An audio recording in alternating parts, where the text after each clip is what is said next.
പുഷ്പയുടെ mass വിജയത്തിന് ശേഷം അല്ലു അർജുൻ മറ്റൊരു പാൻ ഇന്ത്യൻ ചിത്രവുമായി എത്തുകയാണ്. ജവാന് ശേഷം അറ്റ്ലി അണിയിച്ചൊരുക്കുന്ന ചിത്രത്തിൽ അല്ലുവാണ് നായകൻ. ആദ്യം പ്ലാൻ ചെയ്തതിനേക്കാൾ കഥയും ബജറ്റും വലുതായെന്നാണ് പുതിയ റിപ്പോർട്ട്. അല്ലു അർജുനും സംവിധായകൻ ആറ്റ്ലിയും തമ്മിലുള്ള ചിത്രത്തിനായി കാത്തിരിക്കുകയാണ് ആരാധകർ. AE22x6 എന്ന താൽക്കാലികമായി പേരിട്ടിരിക്കുന്ന ചിത്രം ഇനി വൈകുമെന്നാണ് റിപ്പോർട്ട്. പുതിയ റിപ്പോർട്ടുകൾ പ്രകാരം ചിത്രം 2 ഭാഗങ്ങളായി വിഭജിക്കപ്പെടുമെന്ന് സൂചനയുണ്ട്. നിർമ്മാതാക്കൾ ഇതുവരെ ഔദ്യോഗിക സ്ഥിരീകരണമൊന്നും നൽകിയിട്ടില്ലെങ്കിലും ചിത്രത്തിന്റെ ബജറ്റ് പ്രതീക്ഷിച്ചതിലും കൂടുതലാണെന്ന് പറയുന്നു. 2026 ചിത്രത്തിന്റെ ആദ്യ ഭാഗം പുറത്തിറങ്ങുമെന്നാണ് കരുതുന്നത്. ആദ്യ ഭാഗത്തിന്റെ റിലീസിന് ശേഷം മാത്രമാകും രണ്ടാം ഭാഗത്തിന്റെ ഷൂട്ട് ആരംഭിക്കുക.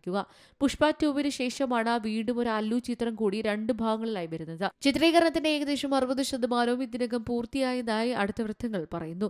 വിപുലമായ ഒരു അണ്ടർ വാട്ടർ ആക്ഷൻ സീക്വൻസിലാണ് ടീം ഇപ്പോൾ പ്രവർത്തിക്കുന്നത്. ദൃശ്യങ്ങളുടെ സങ്കീർണതയും വിപുലമായ പോസ്റ്റ് പ്രൊഡക്ഷൻ ജോലികളും കണക്കിലെടുക്കുമ്പോൾ 2 സിനിമകളിലൂടെ കഥ വികസിപ്പിക്കാനുള്ള സാധ്യത പരിശോധിക്കുന്നുണ്ടെന്നും റിപ്പോർട്ടുണ്ട്.